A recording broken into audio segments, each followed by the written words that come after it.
एक बहुत बड़ी खबर आ रही है मीडिया के हवाले से। सनसनी फैलाने वाली सनसनीखेज खबर है। एक लेफ्टिनेंट कर्नल के सेवादार, जिसको आप अर्दली या साइक के नाम से जानते हो, सेवादार लैस नायक ने लेफ्टिनेंट कर्नल के ऊपर हमला कर दिया और हमले में लेफ्टिनेंट कर्नल की उंगली कट के अलग हो गई। साथ ही साथ उसकी पत्नी पर भी हमला कर दिया।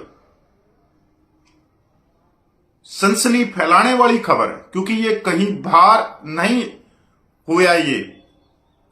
ये घटना ये कैंटोनमेंट छावनी इलाके में क्वार्टरों के अंदर हुई है।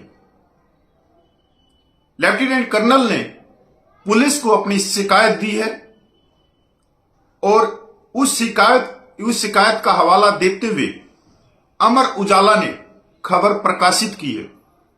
जब मैंने इस पूरी खबर को पढ़ा तो एक पल के लिए तो ठहर सा गया कि ऐसी चीजें एक डिसिप्लिनरी सेना में हो रही हैं तो बड़े बड़े ओहदेदारों को इस पूरी घटना की स्टडी करनी चाहिए कि ये क्यों हुई है, क्या कारण है।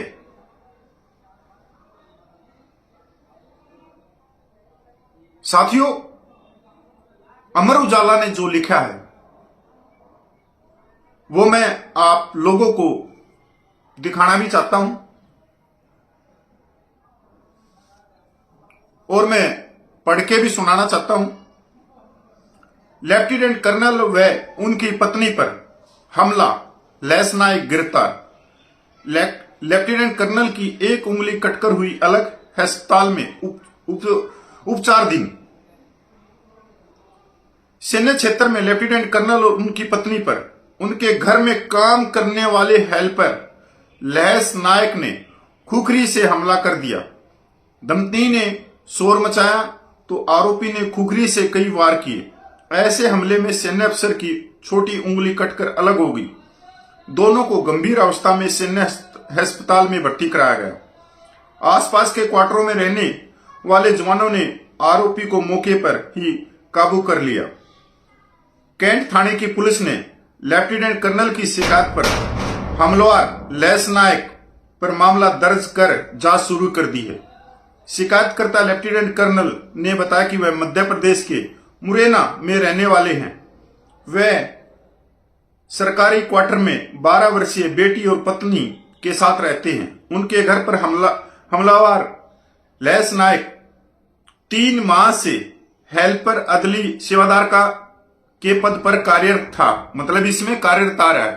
तो आज पहली बार पता लगा कि जो सेवादार होते हैं, अगर वो किसी ऑफिसर के घर में होते हैं तो वो कार्यरत होते हैं। मतलब ये ऑफिशियली लैंग्वेज है, लीगली लैंग्वेज। 5 फरवरी की रात को अचानक दरवाजा खुलने की आवाज से उठ गए। बाहर जाकर पत्नी ने देखा कि हेल्पर लैस नायक ही टोपी व मुंह लपेटकर घुसा हुआ था। इसी दौरान आरोपी ने हाथ में ली खुखरी से उन पर हमला कर दिया, जो गर्दन के पीछे और गाल पर लगी। पत्नी बीच बचाव करने आई तो आरोपी ने उस पर खुखरी से सिर और गर्दन पर वार किया। दंपति को सैन्य अस्पताल में दाखिल करवाया था, जहां से लेफ्टिनेंट कर्नल को कमांड हॉस्पिटल रेफर कर दिया। पत्नी की अस्पताल से छुट्टी कर दी। हमले के आरोपी का भी सैन्य अस्पताल में इलाज चल रहा है। मतलब घायल वो भी हुआ है जो सेवादार था लैस नायक। और एक और आरोप लगाया इसमें, पैसे न देने पर रंजिश रखता था आरोपी। घायल लेफ्टिनेंट कर्नल ने बताया कि आरोपी ने कई बार उन्हें पैसे और जेवरात रखते हुए देख लिया था। उसने पैसे भी मांगे थे, लेकिन इनकार कर देने के कारण वह रंजिश रखने लगा था। हमले वाले दिन 5 फरवरी को वह घर पर काम खत्म करने के बाद देर शाम को वापस अपने क्वार्टर पर चला गया था। रात को दोबारा आकर हमला किया।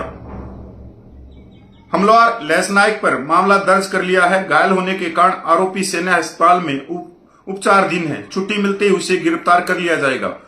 चौकी इंचार्ज तोपखाना। यहां कई चीजें देखो क्या होता, जो ये शिकायत दी है ये अपने हिसाब से दी है। अब इसकी गहन जांच हो और जांच में बहुत सारी चीजें बाहर निकलती आएंगी कि आखिर लैस नायक ने ये कदम उठाया क्यों। एक चीज तो इसमें बिल्कुल क्लियर होगी, जो हमारे बड़े बड़े अधिकारी हैं या माननीय प्रधानमंत्री, माननीय राष्ट्रपति, माननीय रक्षा मंत्री, कि अगर उन तक ये खबर जाती है तो जो जवान को गैर कानूनी सेवादार के रूप में रखते हैं तो वो कबूलनामा इसमें आया हुआ। इसके अंदर जो लेफ्टिनेंट कर्नल ने आरोप लगाया कि पैसे न देने पर रंजिश रखता था आरोपी। जब उससे पैसे मांगे जा रहे थे लेफ्टिनेंट कर्नल से, तो उन्होंने इसकी शिकायत उच्च अधिकारियों को क्यों नहीं दी, क्यों नहीं करी? क्योंकि लेफ्टिनेंट कर्नल को छोटा रैंक नहीं है और सेना कानून के अनुसार ये फिरौती मांगना, ये धमकी दे के मांगना, तो सेना के पास में ऐसे कानून हैं जिससे उसको सजा मिल सकती थी। पर फिर भी लैस नायक उनके घर पे सेवा का काम करता रहा। ये भी इसमें जो समझने की जरूरत है। इसके बाद में वो काम खत्म करने के बाद वापिस क्वार्टर पे आया है। जब उसका पहले पता लग गया था तो उसको सेवादारी से हटा देना था। फिर भी वो जिस दिन हमला हुआ उसी दिन वो अपना काम खत्म करके और अपने क्वार्टर पे चला गया था और उसके बाद में वो आया। यहां कई चीजें जो मैंने देखी है सेना में रहते हुए, कि जो सहायक जैसे ही 9-10 बजे लाइन में या क्वार्टर में पूछता था, वैसे ही फोन कर देते थे पीछे से कि ये काम अभी बाकी है। वापिस बुला लेते थे पार्टियों में। ये या तो ये परेशानी हुई होगी लैस नायक को कि यार बार बार परेशान किया जा रहा है, क्योंकि इतना पैसा कोई भी नगद नहीं रखता कि लाखों में रखता हो, क्योंकि आजकल सबके पास में एटीएम है और सब कुछ आजकल तो गूगल से चल रहा है, पेटीएम से चल रहा है सब कुछ।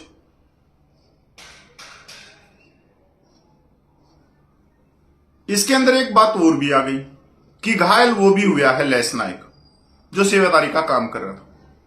उसका भी इलाज चल रहा है, उसका भी इलाज चल रहा है, उपचार दिन है वो भी। इसमें सबसे बड़ी बात जो मेरे को देखने को मिली एक वकील होते हुए,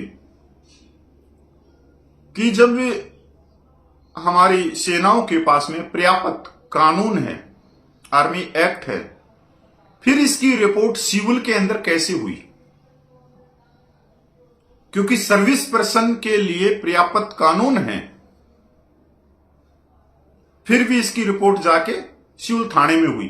तो यहां पर यह मामला समझ में नहीं आ रहा कि ये सिविल पुलिस के हाथों में ये केस अब चला गया।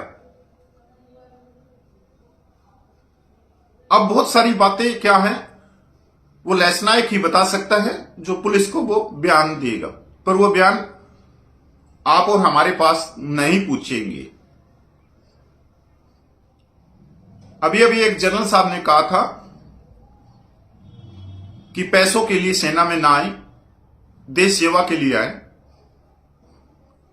तो माननीय जनरल साहब को यह भी सोचना चाहिए कि ठीक है हम देश सेवा के लिए आते हैं, अगर कोई देश सेवा की जगह सेवादारी करवाता है तो वो भी गैर कानूनी है, आर्मी कानून के खिलाफ है। उस पे आप लोगों का क्या कहना है? इतनी पुरानी रूढ़वादी प्रथा को आज भी चलाए हुए हैं, नाम बदल बदल के। और आज 21वीं सदी है, संसार के किसी भी देश की सेना में यह प्रथा नहीं चल रही।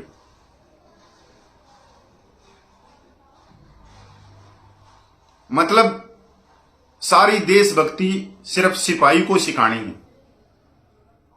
ऊपर वाले को किसी को भी देशभक्ति नहीं सिखानी, किसी को भी मानवता नैतिकता का पाठ नहीं पढ़ाना कि वो जवान भी आपका भाई है, किसी किसान मजदूर के परिवार से आया है, वो सेवादारी के लिए नहीं आया है, वो घरों के अंदर काम करने के लिए नहीं आया है, भांडे मांजने के लिए नहीं आया है, जूते पॉलिश कुत्तों को घुमाने के लिए नहीं आया है, शॉपिंग के बैग उठाने के लिए नहीं आया है। एक लैंस नायक एक जवान को अपने क्वार्टर पे बुलाना भी आर्मी कानून गैर कानूनी है।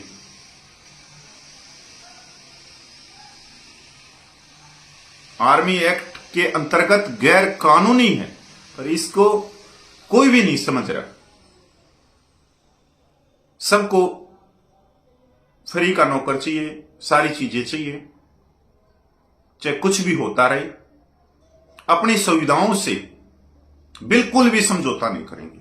चाहे किसी का शोषण होए, चाहे कोई आत्महत्या करे, चाहे कुछ भी करे, ना इस देश के माननीय राष्ट्रपति को फर्क पड़ता है, ना प्रधानमंत्री को, ना रक्षा मंत्री को, किसी को कोई फर्क नहीं पड़ता।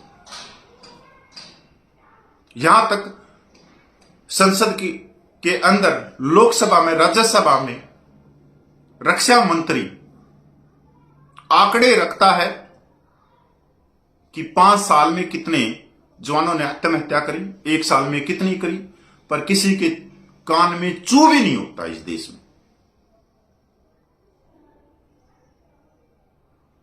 किसी भी पार्टी के सांसद को भी चू नहीं होता। मैं माननीय राष्ट्रपति, माननीय प्रधानमंत्री, माननीय रक्षा मंत्री, मैं निवेदन करता हूं कि ये जो आज के समय जो ये सहायक प्रथा है, इसको बंद किया जाए, और जो ये घटना हुई है इसकी निष्पक्ष जांच की जाए। रक्षा मंत्रालय, भारत सरकार स्वतंत्र एजेंसी से उचित जांच करवाए, और जिसने भी गलत काम किया है उसको कठोर से कठोर दंड दिया जाए। जय हिंद, वंदे मातरम, जय भारत, जय भारतीय सेना।